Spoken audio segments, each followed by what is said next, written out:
اعوذ باللہ من الشیطان الرجیم بسم اللہ الرحمن الرحیم۔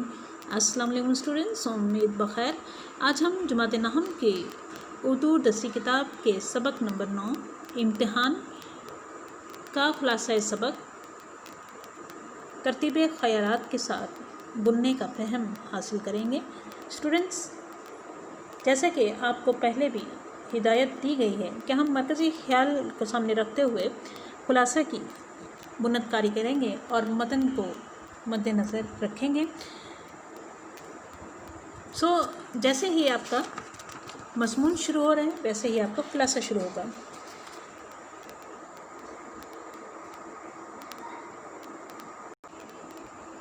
نہ ہوئی گر میرے پرچوں سے تسلی نہ سہی، امتحان اور بھی باقی ہے تو یہ بھی نہ سہی۔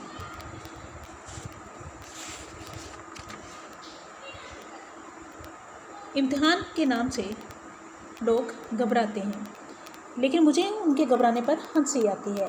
آخر امتحان میں ایسی کون سی پریشان کن بات ہے؟ امتحان کی دو صورتیں ہیں، فیل یا پاس۔ اس سال پاس نہ ہوئے تو آئندہ سال صحیح۔ جو ہی امتحان کے دن قریب آتے ہیں میں اپنے ہم جماعتوں کو دیکھتا ہوں کہ وہ کمزور ہو جاتے ہیں، لیکن مجھ پر امتحان کا اثر ذرہ برابر بھی نہیں ہوتا۔ میرا جی چاہتا ہے کہ تمام عمر امتحان ہوتے رہیں مگر پڑھنے کی شرط نہ ہو۔ میں نے 2 سال میں لاء کلاس کا کورس مکمل کر لیا۔ میں شام ہوتے ہی دوستوں کے ساتھ سیر و تفریح کے لیے نکل جاتا۔ واپسی کے وقت لاء کلاس میں بھی جھانک آتا۔ منشی صاحب دوست تھے اس لیے حاضری کی پریشانی نہ تھی۔ والد صاحب بھی خوش تھے کہ بیٹا بڑے شوق سے قانون کی تعلیم حاصل کر رہا ہے۔ امتحان کی تیاری کے دن قریب آ گئے تو میں نے والدین سے مطالبہ کیا کہ الگ کمرے کا انتظام کیا جائے تاکہ دل جمعی سے تیاری کروں۔ اماں جی نے کمرہ خالی کر دیا تو دروازوں کے شیشوں پر کاغذ چپکا دیا اور لیمپ روشن کر کے شام 7 بجے سے 9 بجے تک سویا رہتا اور گھر والے سمجھتے کہ شاید بہت محنت کر رہا ہے۔ والدین کہتے تھے کہ اتنی محنت نہ کرو، تو میں زمانے کی ترقی کا نقشہ کھینچ کر انہیں تسلی دے دیتا۔ امتحان کے دن قریب آ گئے تو میں نے احتیاطاً گھر والوں کو کہہ دیا کہ میری تیاری مکمل نہیں ہے، اگر فیل ہو گیا تو میری ذمہ داری نہ ہوگی۔ والد صاحب فرماتے کہ بیٹا ڈرنے کی ضرورت نہیں ہے، محنت کی ہے تو امتحان میں شرکت کرو، کامیابی اور ناکامی اللہ کے ہاتھ میں ہے۔ چنانچہ امتحان والے دن مقام امتحان پر پہنچ گیا، جبکہ تیاری مکمل نہیں تھی بلکہ بالکل بھی نہیں تھی، تاہم 2 وجہ سے کامیابی کی امید تھی: امداد غیبی اور پرچوں کی الٹ پھیر۔ ٹھیک 10 بجے پرچہ تقسیم ہوا۔ میں نے سرسری نظر ڈالی اور رکھ دیا۔ کئی بار پڑھنے پر بھی معلوم نہ ہو سکا یہ کس مضمون کا پرچہ ہے۔ نگران صاحب سے پوچھا تو انہوں نے مسکرا کر عنوان پر انگلی رکھ دی۔ اس وقت معلوم ہوا کہ اصول قانون کا پرچہ ہے، اس لیے عنوان کے متعلق جتنی باتیں دماغ میں آئیں لکھ ڈالیں۔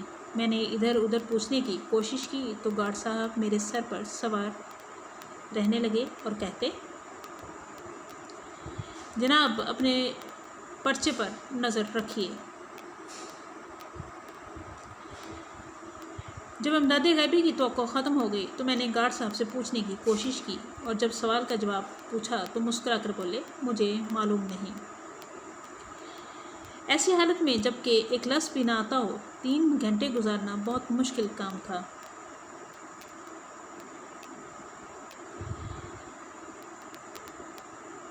میں تو فوراً باہر آ جاتا، لیکن مسئلہ یہ تھا کہ والد صاحب ٹھیک 11 بجے صحن میں آ کر بیٹھ جاتے اور پرچے کے اختتام تک بیٹھے رہتے، اس لیے مجبوراً امتحان کے کمرے میں بیٹھنا پڑتا تھا۔